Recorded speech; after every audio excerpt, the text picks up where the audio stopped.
En Valparaíso, Chile, un profesor de educación física es gravemente herido. Para nosotros era un robo frustrado, ¿no es cierto? En el momento que había armas de fuego, ya no eran delincuentes habituales, sino que eran asaltantes. Los investigadores encuentran parte de un dedo en el interior del vehículo. Muchos decían cómo teniendo una evidencia tan importante como un trozo de dedo de uno de los delincuentes, no es posible hallarlos. De la exitosa reconstrucción de la falange de este dedo depende el esclarecimiento de la muerte de El Profe. Valparaíso está ubicado a 120 kilómetros de Santiago de Chile. Hace 15 años, el asesinato de un profesor en esta ciudad estremeció a todo el país. Bájate el auto. ¿Qué te pasa, güey? ¿Qué te pasa? Suelta, bájate el auto. ¿Qué te pasa? Bájate, si no tengo nada. Bájate el auto, güey. Suelta, güey. ¿A dónde te estás subiendo? Suelta, güey.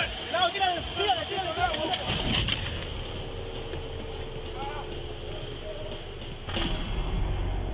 Alrededor de las 17:30 horas, había ocurrido un asalto en la parte posterior del supermercado Santa Isabel en Morris y había resultado una persona herida. Se fueron 2 detectives al hospital para sacar antecedentes, para saber de qué persona era y en qué condición estaba y si había fallecido o no había fallecido.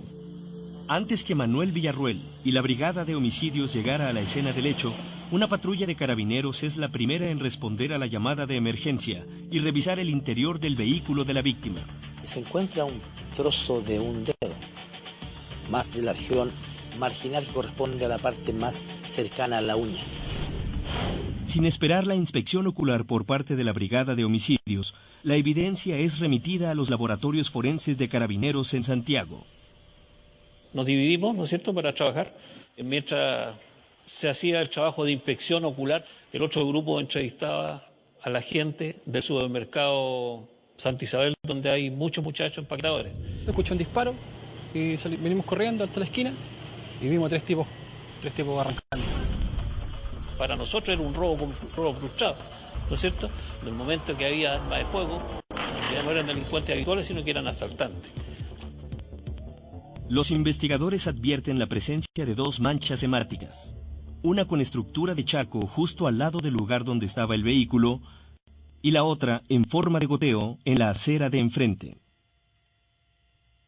Porque sabíamos que había herido porque había desplazamiento y eso indicaba de que el tipo había huido, de que iba corriendo. Eso nos decía la sangre, porque para nosotros la sangre habla.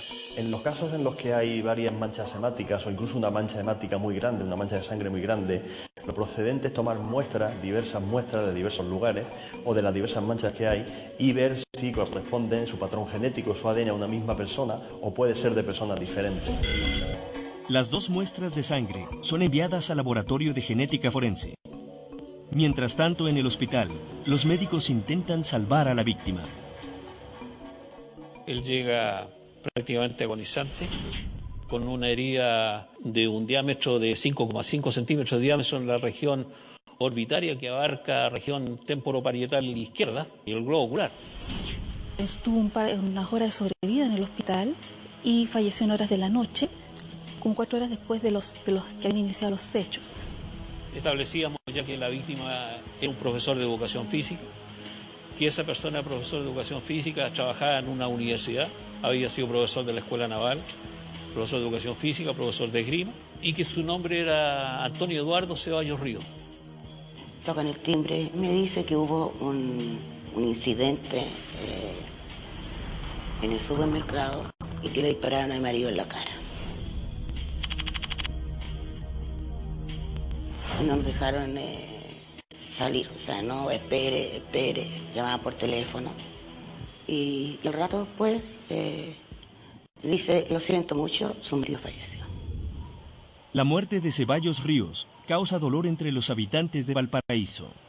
En general en las universidades hay muchos profesores, pero no todos son tan queridos o tienen tan buena llegada con los alumnos. Un hombre increíble, carismático, alegre, dedicado 100% a su trabajo, a su profesión, muy entusiasta, un líder. Era un caso emblemático, de mucha connotación, la ciudadanía estaba muy preocupada la prensa estaba muy preocupada, la superioridad estaba preocupada, entonces había que trabajar las 24 horas del día. En Valparaíso, Chile, un conocido profesor de educación física fallece durante un intento de robo.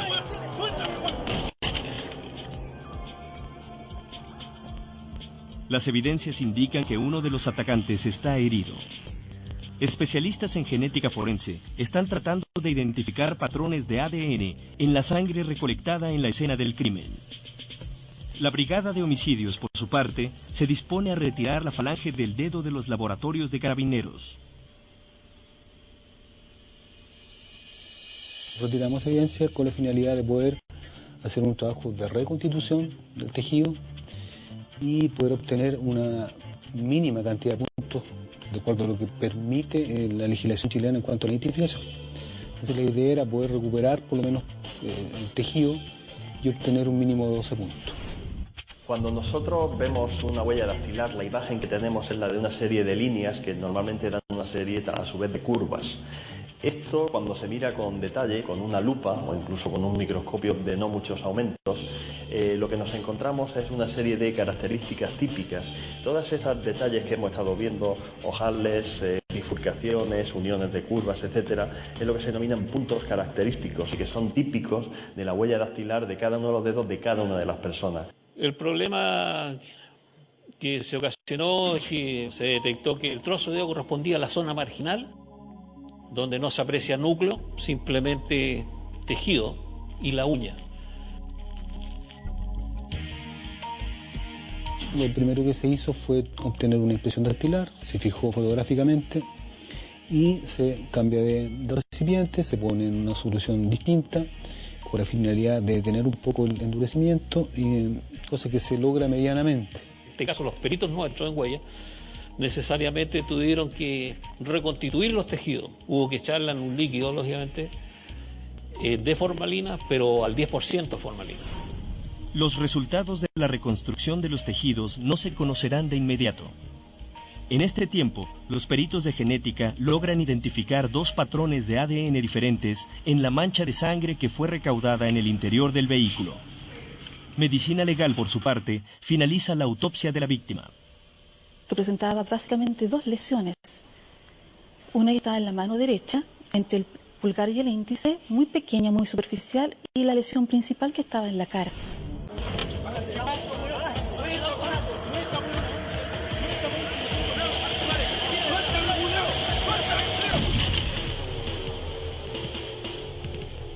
Y pudimos determinar cuál era la dirección del trayecto intracorporal, que era desde de izquierda a derecha, de superior a inferior y de anterior a posterior. Los peritos logran reconstruir los tejidos dañados de la falange, pero un nuevo impedimento retrasa la obtención de los resultados que esperaban. El perito en huella había logrado reconstituir el tejido, pero lamentablemente no teníamos núcleo de ese trozo de huella. No teníamos núcleo. Aunque la superficie de los dedos parezca lisa, realmente no es lisa. Si se mira con una lupa o con un microscopio, vemos que hay una serie de alteraciones. Y esas alteraciones, que son como pequeñas montañas y pequeños valles, como una serie de picos, es lo que conforma las huellas dactilares. En la parte central de una huella dactilar es donde se encuentra el núcleo y los puntos característicos que diferencian a una persona de otra. Los peritos huellas se quedaron con el dedo trabajando aquí en Santiago para ver la posibilidad de formar la huella nuevamente, el poquito de huella que hay, el trocito de huella que existía, para ver si servía para individualizar al presunto autor o participante del delito. La verdad es que este proceso fue bastante largo, pese a que muchos decían cómo teniendo una evidencia tan importante como un trozo de dedo de uno de los delincuentes no es posible hallar. En los laboratorios de la Brigada de Homicidios chilena, expertos en reconstrucción cosmética y peritos en dactiloscopía llevan varios días tratando de reconstruir la falange de un dedo. Del éxito de esta gestión depende la resolución del homicidio de un profesor de educación física en Valparaíso.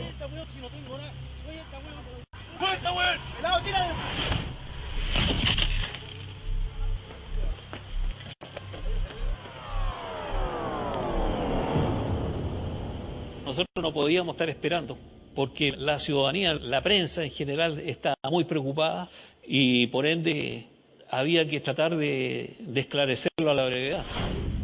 Varios testigos del hecho aportan datos que le permiten a los investigadores confeccionar los retratos hablados de los 3 sospechosos. Eran 3 tipos, entre 20 y 25 años, no eran ni gordos ni delgados. Se notaban que eran tipos relativamente atléticos, con textura atlética, que andaban con zapatillas. Y eso nos indicaba que ya estábamos dentro del margen de lo que nosotros creíamos, porque para nosotros el delincuente, el lanza habitual, generalmente usa zapatillas. Mientras los retratos hablados comienzan a circular por Valparaíso, en el laboratorio los peritos continúan la difícil tarea de reconstruir la falange para obtener los puntos de una huella dactilar que exige la ley chilena. Hubo que remover la primera capa de la piel y trabajar en definitiva solamente con la segunda capa de la piel, con la dermis, que es donde se origina el dibujo dactilar. Nos encontramos que la segunda capa de la piel, la dermis, estaba además muy delgada. Entonces se corría el riesgo que se rompiera, se deteriorara, que las líneas papilares de la segunda capa sí estaban en perfectas condiciones y que fue lo que nos permitió obtener los puntos característicos necesarios para identificarlo. Logramos en definitiva poder tener un dibujo bastante bueno, por lo menos con 14 puntos, y que nos permitía poder hacer un cotejo directo con cualquier impresión dactilar. Hasta ese entonces se desconocía a qué correspondía. El éxito de la pericia posibilita a los investigadores cotejar la huella dactilar con la de posibles sospechosos. Sabíamos claramente que en este hecho habían participado 3 personas, y que era importante reunir algún antecedente, alguna característica primordial que nos permitiera, por último, llegar a alguno de ellos. Comenzó a sacar todos los tipos de asaltantes y delincuentes habituales que operaban en el sector, para poder llegar y empezar a buscar nombres. Vi mucha dedicación de parte de la policía. Seguían, qué sé yo, una pista, seguían otra. Y se preocupaban mucho de mantenernos a nosotros como familia informados de lo que estaban haciendo. Incluso el director nos citó para mostrarnos la radiografía de la falange que habían encontrado. A medida que íbamos obteniendo antecedentes de distintas personas, de los presuntos autores de este hecho, íbamos entregando los nombres al laboratorio criminalístico, específicamente a los peritos en huellas. Pero ninguna de las huellas de los sospechosos identificados a la fecha se corresponde con la obtenida mediante la reconstrucción de la falange del dedo hallado en la escena del crimen. Llevamos 20 días de investigación y todavía no teníamos nada. Y había una enorme presión de los medios de comunicación. ¿Por qué no se aclara qué pasa, qué ocurre? En Chile, peritos de la Brigada de Homicidios cuentan con el ADN y la huella dactilar de uno de los sospechosos involucrados en el asesinato de un profesor de educación física de Valparaíso. Pero después de casi un mes de investigación, los detectives no han podido identificar a la persona a quien corresponden las huellas. Como a 27 días de trabajo, en este caso, nos llega un antecedente de un tal Conejo. Sacamos alrededor de 87 sujetos apodados el Conejo. Empezamos a achicar, se nos achicó alrededor de más o menos de 10 o 12 conejos. En total de apodo del Conejo encontramos como 80 y tantas tarjetas. Ay, qué bien. Pero fíjate que haciendo el descarte con los otros funcionarios, hemos logrado dejar 17. Hasta que llegamos a una tarjeta del famoso Conejo y que correspondía a un tipo que habíamos detenido por homicidio años antes. Así que inmediatamente se sacó esa tarjeta, que podría ser, era una posibilidad de que fuera él, pero de las 17, amigo mío, está la posibilidad del Conejo. Inmediatamente llamé al jefe del laboratorio y le dije yo que hiciera la comparación dactiloscópica y le di el nombre del tal Conejo, Claudio Muñoz Cabeza. Es muy similar en cuanto a las líneas papilares que se observan. No pasaron ni 5 minutos, me llama de regreso, me dice: chico, ¿estás en lo cierto? Son coincidentes, así que estaríamos en presencia del autor, no me cabe ninguna duda. No me digas. Llamaron la gente que estamos trabajando afuera y ubicaron al Conejo. Una vez identificado el sospechoso, los investigadores preparan un operativo para su aprehensión. Está armado. Al abrir la puerta, nos encontramos con una cama, sobre la cama una persona durmiendo, y correspondía al famoso Claudio Edison Muñoz Cabeza, el Conejo. ¿Cómo te llamáis? Claudio Edison Muñoz Cabeza. ¿Y cómo te dicen? Me dicen Conejo.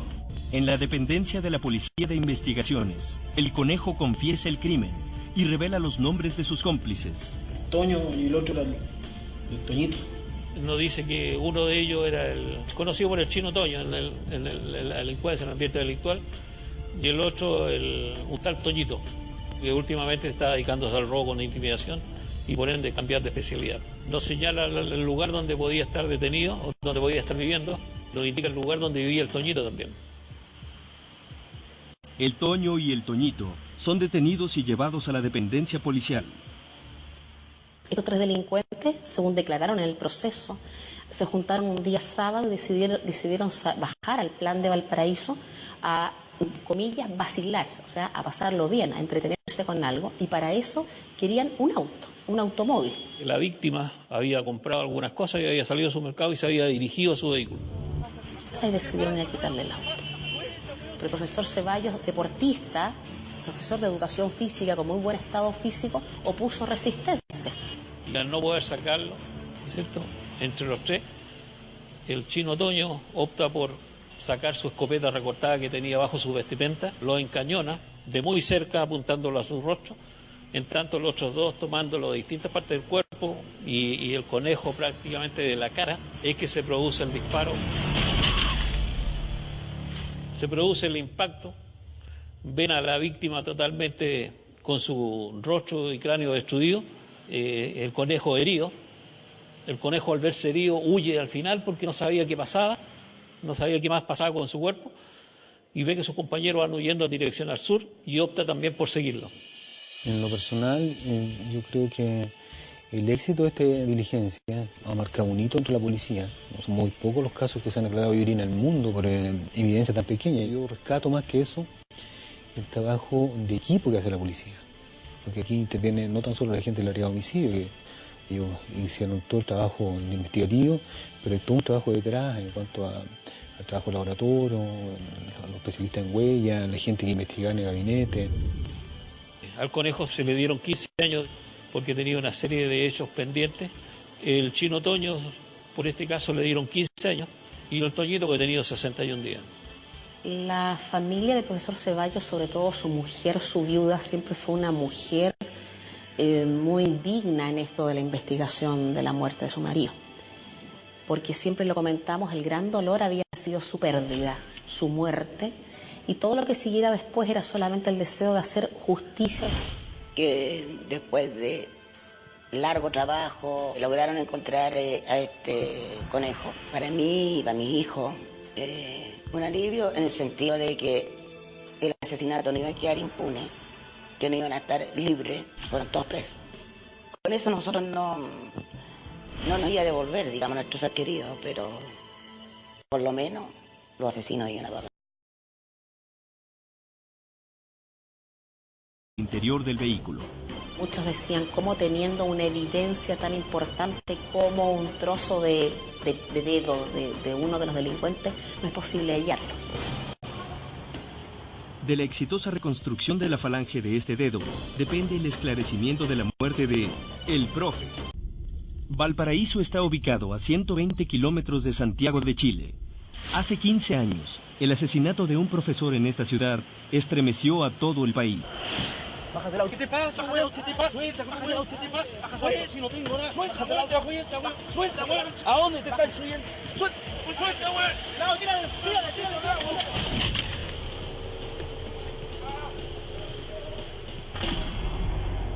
Alrededor de las 17:30 horas había ocurrido un asalto en la parte posterior del supermercado Santa Isabel en Morris y había resultado una persona herida.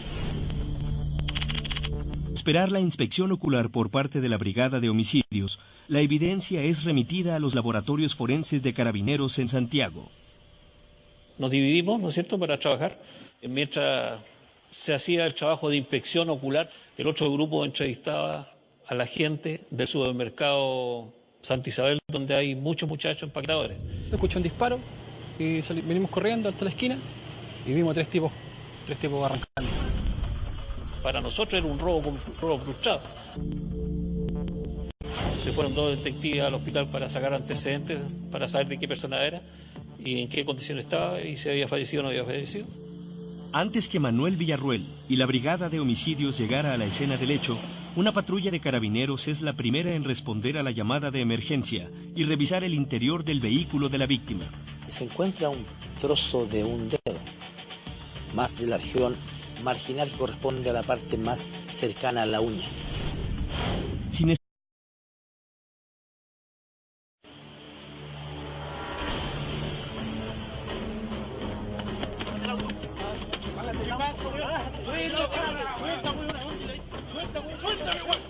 En Valparaíso, Chile, un profesor de educación física es gravemente herido. Para nosotros era un robo frustrado, ¿no es cierto? En el momento que había armas de fuego, ya no eran delincuentes habituales, sino que eran asaltantes. Los investigadores encuentran parte de un dedo en el